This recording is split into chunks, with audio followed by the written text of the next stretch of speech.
ራሄልን እስር ቤት ውስጥ ሲጣደርጎ ገደላት ሮቤል እንግዲህ ባቢን ሊተባበረው የማያደርገውና የማይፈነቀለው ድንጋይ የለም። ምክንያቱም እቺ ሴትዮ ምን ፈልጋ ነው ወደ አንተ ህይወት የመጣችው? ለዛውም በገሃድ አልፈልግህም ደሃነ ብላ ሄደች ሴት ለምንድን ነው አሁን ወደ ህይወት የመጣችው? ምን ፈልጋ ነው የሚለው ነገር እንዴት አታስብም? እንዴትስ ነው የማታገናዝበው ሲለው ምንም ፈልጋ አይደለም የመጣችው ሀብታም ናት ብሎ አለ። ተው አትሳሳት ባቢ፣ እች ሴትዮ የሆነ የፈለገችው ነገር አለ። ምክንያቱም ሰይጣን እንደሆነች ተረድቷል ማለት ነው ሮቤል።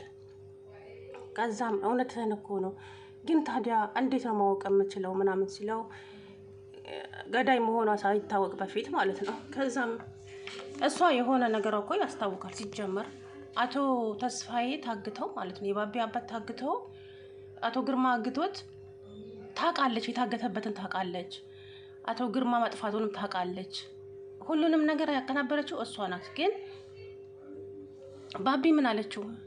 እመነኝ ባቢዬ፣ አባትህን ያገተው አቶ ግርማ ነው። አንቺ እኔና ጽኑን ለማለያየት የምትጠነስሽው ሴራ ነው አላት። እመነኝ ባቢዬ፣ እራሱ ነው፣ ማንም ሌላ ጠላት የለም። ባለፈ እኮ እዚህ ብለውንቸር መጥቶ ፎክሮበት ነው የሄደው አለችው። እሱን አልቀበልም ብሎ ውጪልኝ አላት። ከዛም የሞተ ለታ ቀድማ ምን አለች ለባቢ? አባት አቶ ግርማ ሳይገለው አይቀርም አለች። አያችሁ፣ ከሟች ይልቅ ገዳይ ይፈጥናል ይባላል። እውነት እኮ ነው። ቀድማ ተናገረች ማለት ነው። አንቺ እንደዚህ አትበይ ምናምን አላትና አላመናትም። ግን አሁን ደግሞ ሳታረግዝ አርግዣለሁ ብላ እሷ የፈለገችው አንድና አንድ አቶ ተስፋዬ ሀብታም ስለሆነ ብቻ ነው ወደ ህይወታቸው ተመልሳ የመጣችው። አንድ አላማዋ አቶ ተስፋዬን አስወግዳ ባቢን አግብታ ሁሉንም ንብረቱን በስሟ ለማድረግ ነበረ። አልተሳካም። አቶ ተስፋዬም የሱ ባልሆነ ንብረት ነበረ ሲንቀባረር የነበረው። ንብረቱ የነጽናት ነው። እነሱ ቀን ቢገፋቸውም ቀን ቢጥላቸውም ግን ወደ ንብረታቸው ከብዙ ውጣ ውረድ በኋላ ወደ ንብረታቸው ተመልሰዋል። ይሄ ቀን እንደሚመጣ ደግሞ ምንም እንትን አላልኩም ነበረ። የእውነት ይሄ ቀን ይመጣል ብዬ ነበር። ምክንያቱም እናቱ ግርማ ወደ ንብረታቸው እንደሚመለሱ እርግጠኛ ነበርኩኝ። ተመለሱ። አቶ ግርማ በጣም ተደሰቱ። ከምንም በላይ ደስተኛ ሆነዋል። ጽኑዬ ብታዝንም ባቢን በማጣቷ ማለት ነው። ባቢ አሁንም ይወዳታል።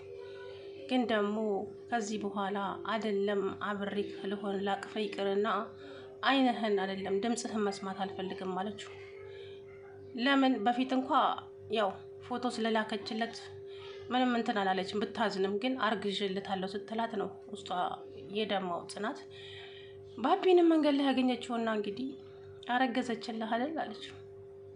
ምንም በቃ መናገር አልቻለም። ጽኑዬ እኔ እንደዚህ ብዬ ባስረዳሽም ልትረጅኝም አትችይም። ይቅርታዬንም እንደማትቀበይ አውቃለሁ። ግን ባለሽበት ሁሉ መልካሙን እመኝልሻለሁ። እኔ ላንቺ የምሆን ሰው አይደለሁም ማለት። ሰላም አለይኩም ወራህመቱላሂ ወበረካቱ። ድና የተከበራችሁ ቻናሌ ቤተሰቦች እንዴት ናቸው? እኔ ያለው አልሐምዱሊላህ። እንግዲህ ጽኑና ባቢ ይታረቁ ይሆን? የእውነት እንጃ። ሮቤልም ስለማንነቱ ሲነግራት ብሌን አበደች። እንዴት እንደዚህ ታደርጋለህ ብላ እንዴት እኔ እኮ በፍቅር ነበር የቀረብኩ። አንተ ለካ በገንዘብ ተልከህ ነው ወደ እኔ የመጣኸው። እኔና ለዛውም ከእህቴ ጋር ልታለያየን። እኔ እኮ እሱን አንቺን ሳላፈቅር በፊት ነበረ። አንቺን ሳፈቅር ግን ሁሉንም ነገር ታውኩት አላት። እኔ የተቀበልኩትንም ገንዘብ ለራሄል መልሼላታለሁ አላት። ማነው ሮቤል ሂድልኝ፣ አይንህን ማየት አልፈልግም አለችው። ከዛ እነሱ ሲጨቃጨቁ የብሌን እናት ሰማች። ከዚህ በኋላ ልጅ ያጠገብ ብትደርስ እኔ ነኝ ስታደርግ የሚገልህ። ለመሆኑ ምን ብላ ላከችክ? ያቺ ራሄል ነች ላከች። አውቃለሁ፣ ብዙ ጊዜ አይቻለሁ ከራሄል ጋራ። ልጄን ምን አደርግ ብላ ነው ላከችክ? ኧረ እኔ ምንም ጓደኛዋ ነኝ አለ። ከዚህ በኋላ አጠገቧ ባገኘህ ምናምን ብላ ዛተችበት። ባቢም እንግዲህ ራሄልን የአባቷን ገዳይ መሆኑን ሲያውቅ አበደ። እስር ቤት ሄዶ እሷ ቀብረር ብላ እስር ቤት ውስጥ እንኳን ያለች አይመስላትም። እናቴ አሁንም ዛቻዋን እንደ ቀጠለ ነው። እመነኝ አለች። እኔ የትም ቢሆን የት ምንም የሚያግደኝ ነገር የለም። ህይወታችሁን የማመሰቃቀለው ወይ አንተን ወይ ጽናትን ህይወታቸውን ነጥቃቸዋለሁ። እንደዚህማ ሁሉን ነገር አሳጥታችሁኝ በደስታ አትኖሩም ሁለታችሁም። ምክንያቱም እኔ አንተን ወድጅክ ወይ አፍቅሬክ አይደለም። እኔ እናንተ ሀብታም ስለሆናችሁ ብቻ ነው ወደ ንብረታችሁ የመጣሁት አለች በገሃድ። ከሃዲ ሰው ምን አይነት ሰው እንደሆነች አላውቅም የእውነት። እና እኔ የሰው እንባ፣ የሰው ሀዘን፣ የሰው ስቃይ በጣም ያስደስተኛል አለች። ስለዚህ ህይወታችሁን በሙሉ ደስተኛ እንዳትሆኑ አድርጌ ነው የማኖራችሁ። አቶ ግርማ ላይም እንደዛው ዛተችበት። ባቢም በዚህ ሰዓት አሁን አንድ ነገር ብቻ ልጠይቅሽ፣ አርግዘሻል ወይስ አላረገሽም? ከት ብላ ሳቀችና እሱን ከ9 ወር በኋላ የምታየው ይሆናል አለችው።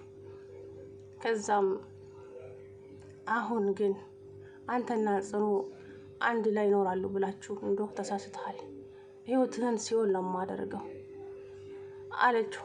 ከዛም ሲጥ አድርጎ ጉሮሯን አንቆ ነፍሷን ላይ ያወጣት ነበረ። መርማሪው ደረሰና ምን እያደረክ ነው አለና መንጭቆ አወጣው።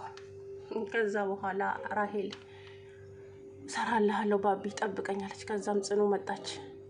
ጽኑ እስር ቤት መጣችና እንዴት ነሽ ራሄል አለች። ውይ ጽኑ እኔ እኮ መተስ ትጠይቀኛለሽ ብዬም አልገመትኩም ነበር አለች እየተሞላቀቀች።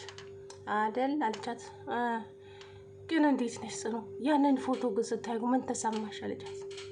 አያችሁ ውስጧን ልታደማት ማለት ነው።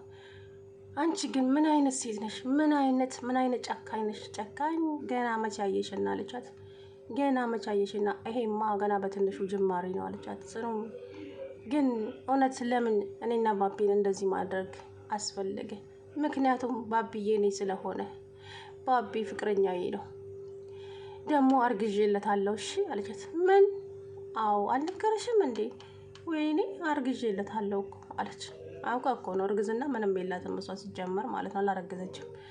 ለብሌን እናት ነግራታለች እንዳላረገዘች። ምክንያቱም አውቄ ነው እንደዚህ ያቀነባበርኩት፣ ንብረቱን በእጄ ላዞር አለች። ንብረቱ ግን ለአቶ ግርማ ተመልሷል።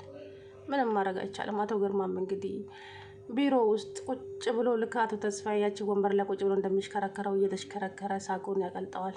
ብሌንም ከጽናት በላይ የተደሰተችው ብሌን ናት። ትምህርታችሁንም ቀጥሉ፣ ካሁን በኋላ ትምህርታችሁን ተማሩ አላቸው ማለት ነው። እንግዲህ ራሄል ግን ህይወትሽን ሲኦል አደርገዋለሁ፣ እመኚኝ፣ እንደዚህማ ተንደላቀሽ ከባቢ ጋር አትኖሪ ማለት። ከዛ ሮቤል ደግሞ ጀግና ነው የእውነት መላ መጣ።